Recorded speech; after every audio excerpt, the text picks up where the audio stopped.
Every once in a while, the NFL gives us a moment that's bigger than football, a flash where one player's voice cuts through all the noise and shakes an entire franchise to its core.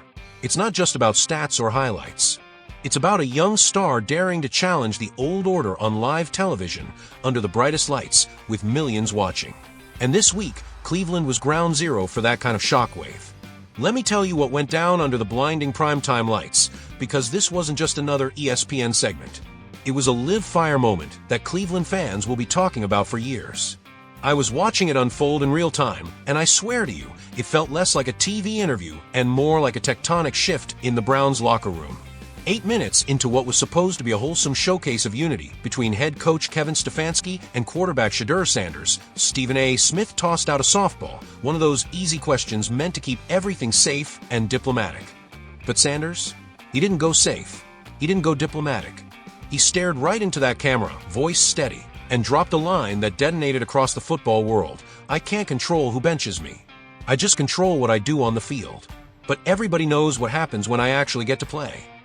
The studio erupted cheers, gasps, laughter all colliding at once. And there was Stefanski, forcing a brittle smile, fidgeting with his headset, blinking too fast. I could feel the tension radiate off the screen. It was cinematic, the young gunslinger, unafraid and precise, challenging the old guard on live television. Within seconds, social media caught fire. Twitter timelines ignited. TikTok edits were popping up before the commercial break even aired. By midnight, a post with a caption, "Sanders just cooked Stefanski live on TV. He's fearless now," had 2.3 million impressions. Another viral clip read, "This man really said, everybody knows without even blinking." And make no mistake, this wasn't some isolated flare-up. This was the climax of a storm that had been brewing for months. Ever since Sanders' controversial suspension during training camp, whispers about a power struggle have been floating through Berea. Behind closed doors, Sanders had been frustrated, angry even, that his dynamic skill set was shackled by conservative, outdated play calling. He wanted the offense to evolve, to unleash the firepower he knew he could bring. Stefanski, rooted in rigid system execution, waved him off. Old school authority butting heads with new generation expectations. Week after week, meetings got louder. Tension thickened. Teammates started to notice. Sanders prepared like a veteran, studied film like a coordinator, and when he did get snaps, his production eclipsed that of the entrenched starters. And yet, he stayed on the sidelines. Even offensive coaches who quietly lobbied for more Sanders reps were stonewalled. So on that ESPN set, when he fired off those words, it wasn't reckless. It was calculated. A precision strike delivered with the kind of calm that says, "I'm not here to play politics, I'm here to win games." Analysts like Colin Cowherd called it a generational transfer of power. Skip Bayless framed it as the day Cleveland's locker room officially divided.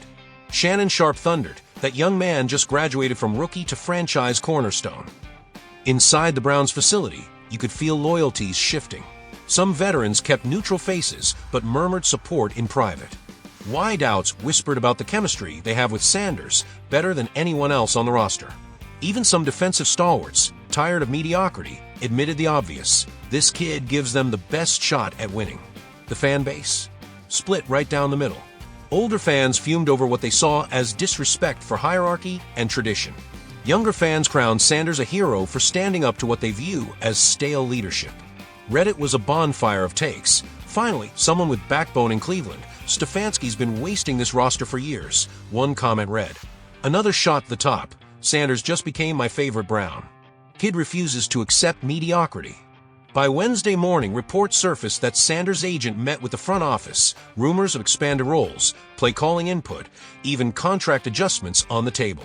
Translation: Sanders had turned a viral moment into real organizational leverage. And now, Stefanski's trapped in a minefield, ownership pressure from above, a budding player rebellion from below, and relentless media scrutiny all around. The numbers back Sanders up, too. Despite limited snaps, his efficiency is elite. Higher completion rate than the starter, superior yards per attempt, 0 interceptions, multiple touchdowns. And the explosive plays? Off the charts. Receivers rave about his arm strength and his poise when the pocket collapses. The offensive coordinator reportedly wants more Sanders, but Stefanski's resistance lingers.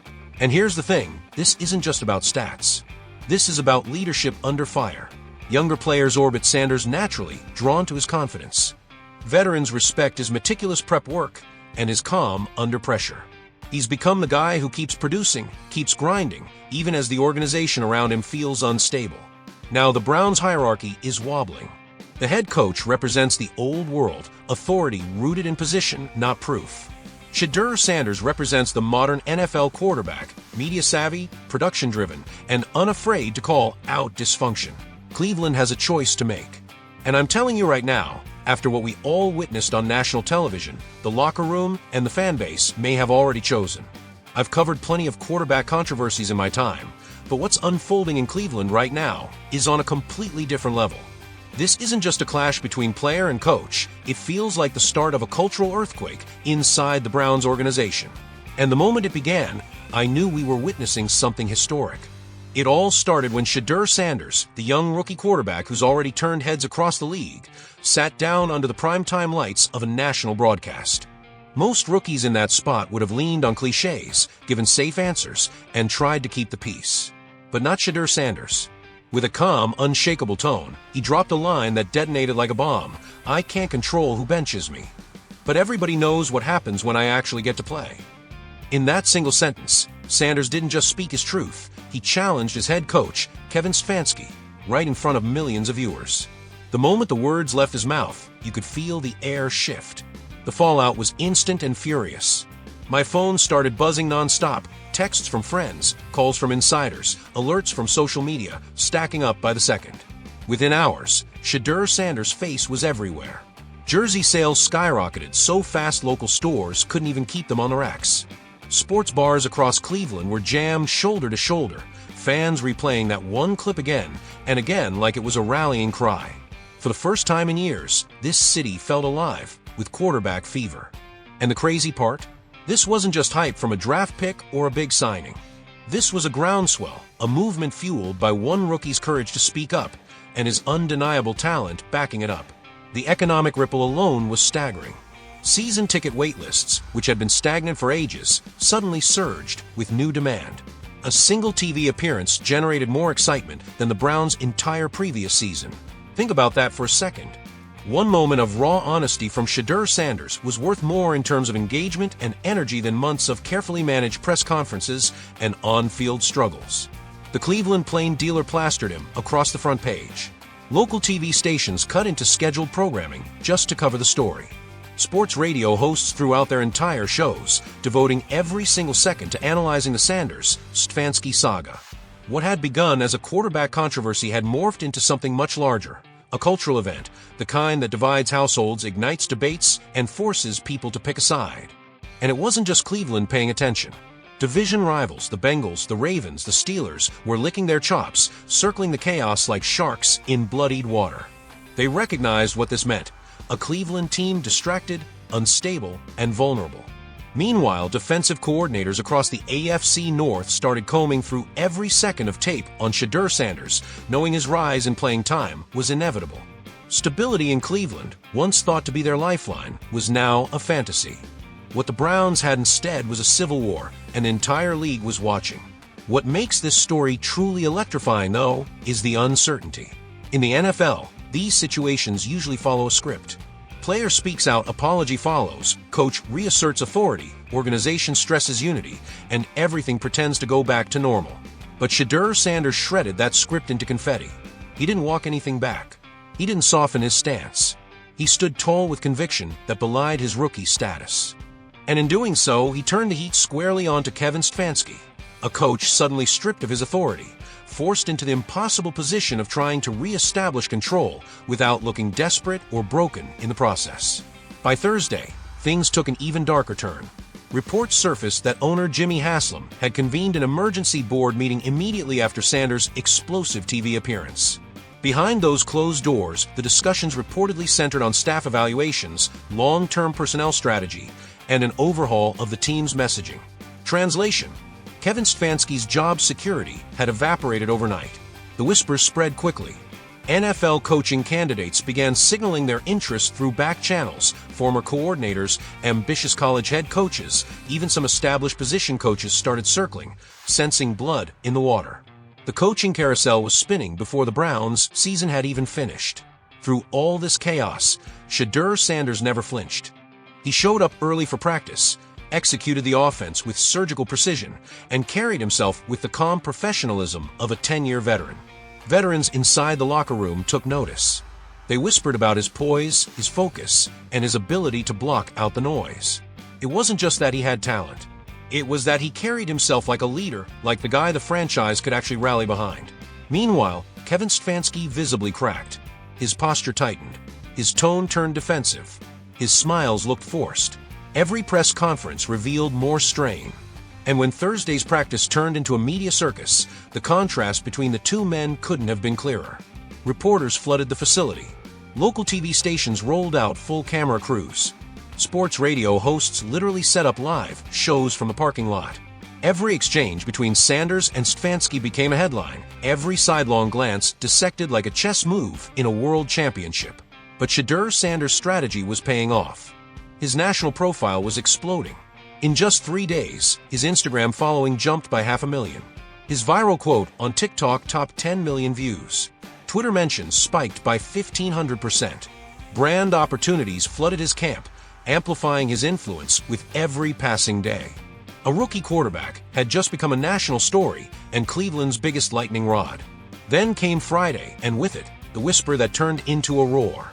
Multiple league sources leaked that Browns veterans had requested a private meeting with ownership. Their agenda: the competence of the coaching staff, the overall direction of the franchise, and the eroding confidence inside the locker room. That kind of move is almost unheard of in the NFL. It signaled one undeniable truth: the locker room was quietly uniting behind Shedeur Sanders, even if public statements remained polite and neutral. The war lines were drawn, and everyone knew it. At that point, it stopped being about football. This had turned into psychological warfare. Shedeur Sanders was proving that leadership in today's NFL isn't about age, title, or years of service. It's about timing, precision, and authenticity. Sports psychologists even pointed to the saga as a textbook case of authority being wrestled away from institutional hierarchy. Former NFL veterans split into camps, some applauding Sanders' authenticity and refusal to accept mediocrity, others warning that this kind of defiance sets a dangerous precedent. But that debate only highlighted the bigger picture. This wasn't just about Cleveland. This was about the NFL itself. The era of player empowerment colliding head-on with the old guard of entrenched authority. The timing of Sanders' TV moment couldn't have been more perfect. A Tuesday night primetime slot meant maximum audience. Social media algorithms did the rest, turning controversy into wildfire. By Wednesday morning, the story dominated every network. Local Cleveland media personalities picked sides, some defending the sanctity of hierarchy, others praising Sanders' fire and honesty. The divide mirrored the community itself. A battle not just about football, but about values, leadership, and what kind of identity the franchise should embrace moving forward. By the weekend, the fan base had made its choice. Hashtags calling for Sanders trended nationally. Fan clubs staged demonstrations outside team headquarters. Prominent Cleveland voices declared open allegiance. For a city that had been scarred by decades of quarterback instability and organizational dysfunction, Shedeur Sanders became more than a player. He became a symbol, a beacon of hope in a storm that had defined the Browns for far too long. And then came Tuesday, the bombshell. Trusted outlets broke the news that Kevin Stefanski had submitted his resignation after a private meeting with ownership. His official statement cited philosophical differences, but everyone knew the truth. The balance of power had shifted. In the span of a single week, Shedeur Sanders had transformed from an outspoken rookie into the cornerstone of the franchise. His viral television moment didn't just spark controversy, it forced evolution. By Wednesday, interim coaches were in place, Sanders had expanded responsibilities, and practice schemes were rewritten to highlight his strengths. Veterans, once weary of the circus, expressed cautious optimism. They could feel the tide turning. And through it all, one brutal lesson had become clear: true leadership cannot be manufactured by hierarchy or protected by politics. Authenticity, courage, and adaptability are the new currency of success. Shedeur Sanders had become the catalyst for change, forcing Cleveland into a new era with nothing more than poise, consistency, and the audacity to speak his truth. Stefanski, once seen as the steady hand, became a cautionary tale, a reminder of what happens when leadership resists the inevitable. This story has grown beyond football. It's about leadership, authenticity, and courage under fire. Shedeur Sanders is no longer just the quarterback of the future. He is the embodiment of a revolution already won.